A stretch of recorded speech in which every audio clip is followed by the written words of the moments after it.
Yo, warriors, samurais, and legends, welcome back to the dojo. Today, I'm going to speak about unfiltered, all right? These brands and sponsorships. These brands and partnerships and sponsorships, they will use you and run you dry. Yeah, we're going to get into it because the type of things that I see like being offered to people like myself and others, it has reached a really just a boiling point with me where it's like, yo, are y'all serious? Are you guys...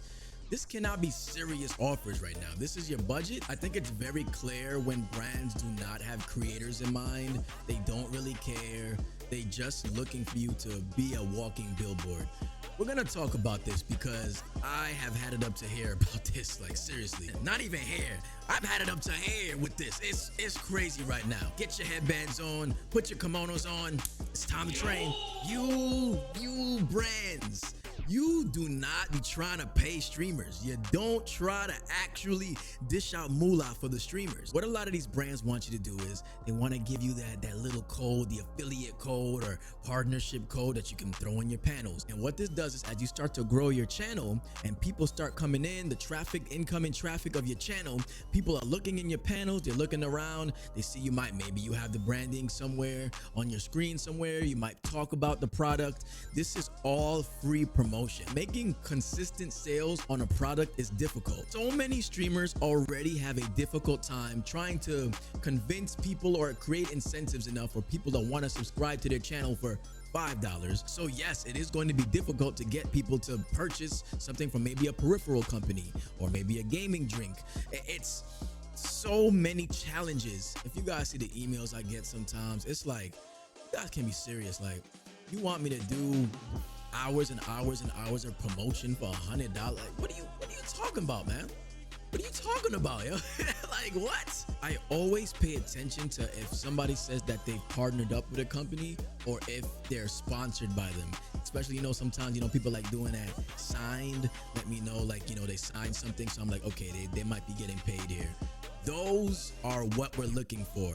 And even then, so many of these brands offer you the bare minimum. I'm so sick of it. CCV, concurrent viewership, viewers are like, they mean so much to these brands. And it's like, yo, we are worth so much than the actual like concurrent number in here. Like, it's still traffic, incoming traffic coming and going. That has to mean something. It has to. There has to be a bag for influence and impact. There's mad people that get 200, 300, 400 people in the room and nobody still buys your product. That's because a lot of the time when you have a smaller community, you're way more tight-knit and you have a better connection with the people. You can read their comments easier and it can create an element of just more trust. These creators are still putting your product in front of different eyes that would have never seen it if it wasn't for them promoting it. Yo, y'all have to start paying these streamers. You have to start paying. You have the budget for when humongous creators are around. Why don't other people get that same respect that's still promoting your product? You know what's funny? A lot of the smaller creators, they actually use and play these, whether it's a game, these products, they actually use these things. A lot of these huge creators on these platforms, they don't use these things. They will actually like look at their audience and big it up, but they don't even really use it like that. It's so crazy how just smaller creators get shafted. There's a lot of creators that will market a product that they don't actually believe in. For my practice personally, I really don't like signing up for like a partnership or like filling out forms for this type of stuff, because I just feel like you become another face in the crowd, and like 9 times out of 10 through my experiences, they don't really care. Like, they don't actually look to personally work with you. It's more of you gotta seek them out. You gotta sign up for your own opportunities that you may not even know exists or that type of thing. It's like, you just feel like another face in the crowd. Whereas if a brand reaches out to you and expresses interest, I have seen way better results from that. It's like just better communication, and they just care more. They'll try to give you opportunities. So I'll give you guys an example of like the business side of things, and this is really my first time like openly talking about this, because it's been something that I've been talking about privately and kind of expressing my frustrations with that. But I am I'm ready to talk about it. So as you guys may know, I was partnered with HyperX, and I guess technically I still am, but honestly, I just didn't like how they were moving. So in 2020, HyperX reached out to me, and I was very excited to work with them because I was using HyperX products since like I first started streaming back in like 2014, 2015. You'll always see me wearing like these white and black HyperX headphones. They don't even sell them anymore, but I always used to wear those. So when they had contacted me, I was like, oh, let's go. And that, in case in point, could be the first issue, is when these brands hit you up, you start getting starry-eyed, and then you start saying to yourself, you know, I'll just work for free because this brand can give me exposure and promotion.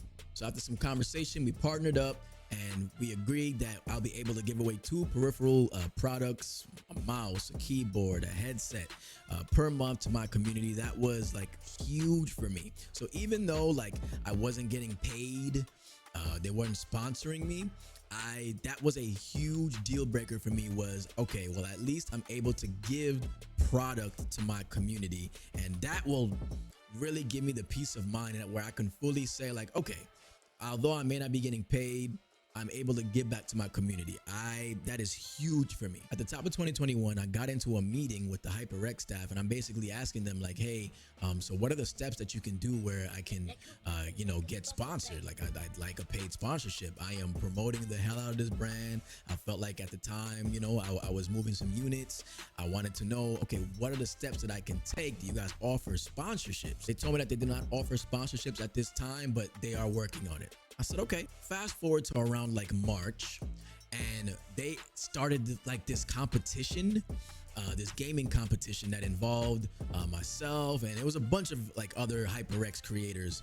And at the end of this tournament, this team had won, and then the staff goes, oh, and surprise, you guys are all now sponsored by HyperX for winning this tournament. And I'm like, what? Wait, so because I don't play Getting Over It the best, that was my first time ever playing, because like that means how does that correlate? What does that have to do with anything? Like, what? But you know what? Cool. I took it on the chin.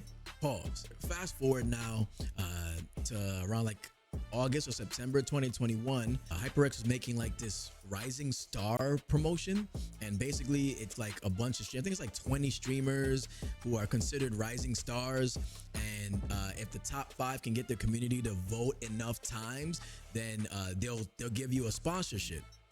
And for me, I was like, okay. So I'm examining who are these rising stars that they're referring to, and I'm looking through the list, and I'm like, what? Man, I'm looking at people that have like 500,000 on Twitch, 400K on Twitter. Literally, they could tweet, yo, I just farted, everybody. They'll have 10,000 likes in an hour. It's like, bro, what's going on right now? Like, if you're gonna create a contest like this, it should be everyone around the same like type of community or audience size. This doesn't make sense to me. So anyway, the dojo, we went hard. We didn't make the cut. I am jumping through hoops and hurdling different challenges. For what? Just for this company to see my worth? And then I was contacted later saying like, oh, I'd be lying if we said we ain't, weren't pulling for you. And I'm like, if you were pulling for me, you could have just sponsored me without me doing any of this. I don't see what's happening right now. Then last year they contacted me again to be a part of the same Rising Star program, and I declined. I'm like, listen, you guys are not gonna keep having me jump through these hoops. I'm good. I'll pass. It's just crazy to see like these companies and brands act like they don't have a budget for you, but they could give like Tim the Tap Man their own personal like headset and keyboard, their own personal stuff. It's like, yo, that's dope for him, but it's like, yo, keep it a buck too. Like, you could have gave this to like mad other streamers. If let's say you just gave $1 million, right? Yo, you could have gave mad streamers 1,000. You like, it's just. These brands do not see our worth. You know what's funny? I see a lot of people kind of go at like stream elements, like, oh, you guys are always spamming me with blah blah blah, like sponsorship emails and stuff. I'm like, bro, I'm gonna keep it a buck. Like, I appreciate a site like Stream Elements. It's like at least y'all offering something. You guys often, very often, send emails out, whether it's HelloFresh, Fortnite sponsorships, different video game sponsorships, even Raid Shadow Legends. Like, I appreciate that the opportunity is even there where you can say, you know what, I'm gonna take this sponsorship and I can get a base pay for doing this sponsorship. These companies don't even take that. The things that people knock is very interesting. A lot of time too, especially during like 2020, 2021, like people always used to like talk a lot of mess about like a company like G Fuel, right? And G Fuel, I actually talked to the staff, man. Like I put in the work. I asked them so many questions. I really did. Like we had about an hour meeting, and I asked all the questions I wanted to ask, whether it had to deal with race or any other of those type of questions that you may have about the company, is health, all that stuff. I was asking, and they answered all of it. And guess what? They sponsored me. They paid me every month. These other companies that swear up and down that they're for you, they're not doing that. They're gonna give you an affiliate code, a partner code. You throw that in your panels, you put the branding on your stream, and that's it. Now, I'm not naive to the fact that you have to build your stream up a little bit. Like, you have to develop an audience, that's cool. But it's just like, these sponsorships are approaching the streamer, they're approaching the creator. How can you approach somebody with literally just no base pay? What? Everything is all commission based. That's crazy. A lot of the time, like, Twitter's not real. The internet is just, they like to take something or one-off situations and expand it and exaggerate it to where as if it just takes over the entire company or brand or platform. Listen, a lot of the times you're just not gonna really know how things are gonna go unless you try it yourself. So don't be shook or scared to try anything. These dudes don't really care. Let people talk. You do what's best for you. But you guys, let me know what you think about this topic, because I am sure, like, if you're a creator or streamer right now and you're watching this, there has been a company or brand that either you've partnered up with or has approached you, and it just has you looking at your email sideways like, what? Don't get starry-eyed at these companies and brands. You deserve to be paid for your work. Do your thing, man. Don't let them get you. Don't let them get you. All right, warriors, samurais, and legends, always remember, keep on training.